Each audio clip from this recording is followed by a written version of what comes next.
ఈ ప్రభుత్వం పతనానికి ఒక కారణంగా జరిగిపోయింది.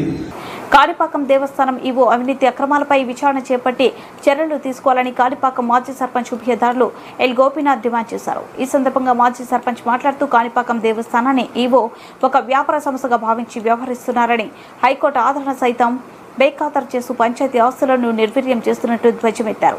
గత కొన్ని సంవత్సరాలుగా కాణిపాకంలో అవుట్సోర్సింగ్ కాంట్రాక్టు వారిని ఎందుకు తొలగించారని సమాధానం దాటవేస్తున్నారని పేర్కొన్నారు. కాణిపాకం ఆలయంలో 4 సంవత్సరాలుగా పనిచేస్తున్న సిబ్బంది దగ్గర సంతకాలు చేయించుకోటకు మృతి చెందిన వారి ఖాతాలో జీతాలు జమ చేయడం ఎంతవరకు సమంజసమని ప్రశ్నించారు. ఈ విషయమై సమగ్ర విచారణ చేపట్టాలని డిమాండ్ చేశారు. జరుగుతున్న అవినీతిపై రాష్ట్ర దేవాదాయ ధర్మాదాయ శాఖ కమిషనర్కు ఫిర్యాదు చేసినా ఏమాత్రం పట్టించుకోలేదని తెలిపారు. సంబంధిత శాఖ అధికారులు స్పందించి కాణిపాక ఈవోపై సమగ్ర విచారణ చేపట్టి చర్యలు తీసుకోవాలని గోపీనాథ్ డిమాండ్ చేశారు. పత్రిక గారికి నమస్కారం చేసుకుంటూ కాణిపాక మాజీ సర్పంచ్ ఎల్ గోపినాథం కాణిపాక వరసిద్ధి వినాయక స్వామి టెంపుల్లో ఈవోగా పనిచేస్తున్న ఈవో ప్రవర్తనలు మీ ముందు చూస్తున్నాను. దీన్ని ఎత్తుకుపోయి గవర్నమెంట్ దృష్టికి, కలెక్టర్ దృష్టికి తీసుకుపోయి ఇక్కడ జరిగిన అవినీతి మీద, అక్రాల మీద, స్టాఫ్ మీద, ఏదింపుల మీద మీరు ఎంక్వైరీ చేసి అతని మీద చర్య తీసుకోవాలని మీకు రిక్వెస్ట్గా ఆడుకుంటున్నాను సార్. విషయం ఏమంటే ఇక్కడ వచ్చి ఇది ప్రజారాజ్యం సార్, ప్రజల పరిపాలన, ప్రజలకు సేవ చేసే వచ్చే ఈవో ఇక్కడ నిరంతరంగా వేసుకుని వాళ్ళ అబ్బాయి దాగి మారి ఎవరేస్తున్నాడు. ఇక్కడ వచ్చి ఉభయదారుల గుడి ఇది 20 ఏళ్ళ ముందు ఇక్కడ పనిచేస్తూ ఉండే వాళ్ళని నిలిపేసి వీళ్ళు కావాల్సిన వాళ్ళకి పర్మనెంట్ చేస్తుంటారు, ఎన్నామరి చేస్తుంటారు, హౌస్ స్టోరింగ్ ఉద్యోగాలు చేస్తుంటారు.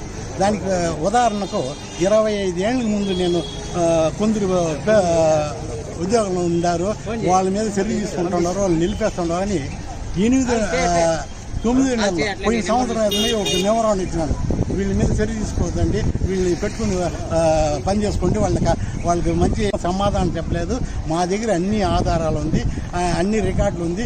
ఉభయదారులు అడిగితే ఉభయదారులకు సంబంధం లేదు, నాదే మోనార్కు, నేనే ఇక్కడ హెడ్, వాళ్ళు సొత్తు మారి వాళ్ళు ఆయన ఎవరు వస్తున్నారు. ఉభయదారులకు వాల్యూ ఇచ్చేలేదు, ఉభయదారులు సలహా తీసుకుంటే లేదు, ఉభయదారుల మీద చెప్పిన మాట పట్టించుకుంటే నేను మెమోరాండం ఇచ్చి 22 మంచి నువ్వు చేర్చుకోకుండా ఓనిసి నేను మెమోరాండం ఇస్తే దాన్ని పక్కన పెట్టేసి వీళ్ళు ఈ రోజుకు వారానికి ముందు ఒక 8 మనిషిని నిలిపేసినారు సార్. నిలిపేసినారు. ఎందుకు నిలిపేసినారు అని అడిగితే వాళ్ళకి ఏజ్ భారీ అయిపోయింది, నిలిపేసినామంటాడు సమాధానం. మీరు కాల్చుంటే కూడా ఎవరిని అడుక్కోండి. ఏజ్ భారీ అయిపోయి ఉంటే వాళ్ళ ఇప్పుడు పనిచేస్తూ ఉండే వాళ్ళ దగ్గర రిజిస్టర్లో ఏజ్ భారీ ఉంటే ఆ రోజే నిలుపుండాల.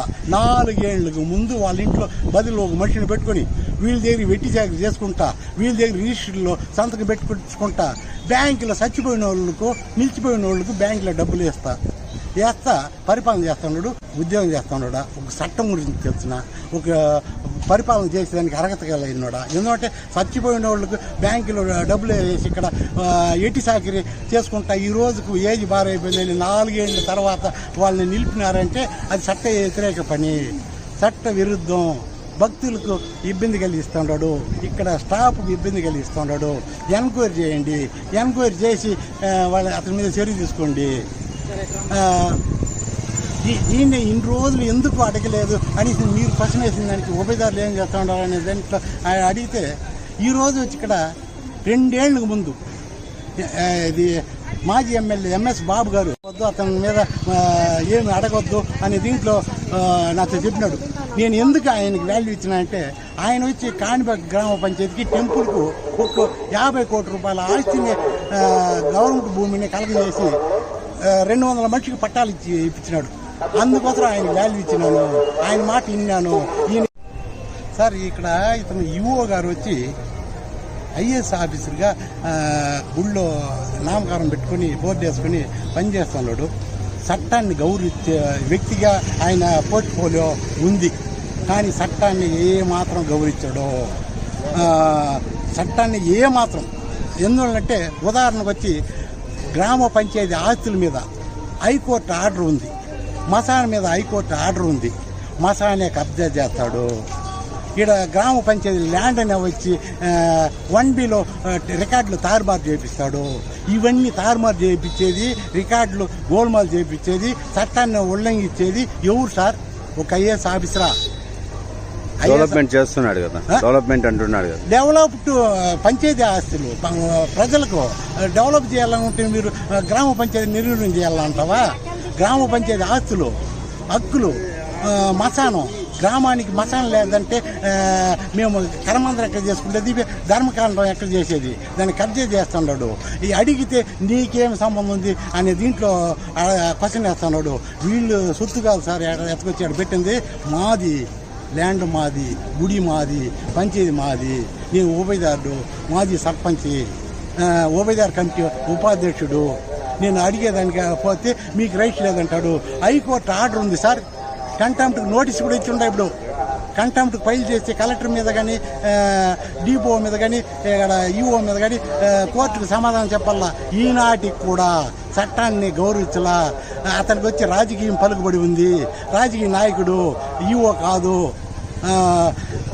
ఈరోజు వచ్చి చట్టాన్ని ఉల్లంఘించి ప్రజలకి ఇబ్బంది పెట్టిన దానికి ఈరోజు గవర్నమెంట్ ఏమైందో ఇతన్ని అడుకోమండు, ఇతన్ని తలుచుకోమను. ఈరోజు చట్టాన్ని గౌరవించాలా, ప్రజలకు అండగా ఉండాలా, భక్తులకు అండగా ఉండాలా. ఒక ఐఏఎస్ ఆఫీసరు ఈరోజు చట్టాన్ని, కోర్టుని సమాధానం చెప్పకుండా నిరంతరంగా పరిపాలన చేసిన దానికి ఈరోజు పరిస్థితి ఏమైందని నేను దాన్ని విశదంగా చెప్పాల్సిన అవసరం లే.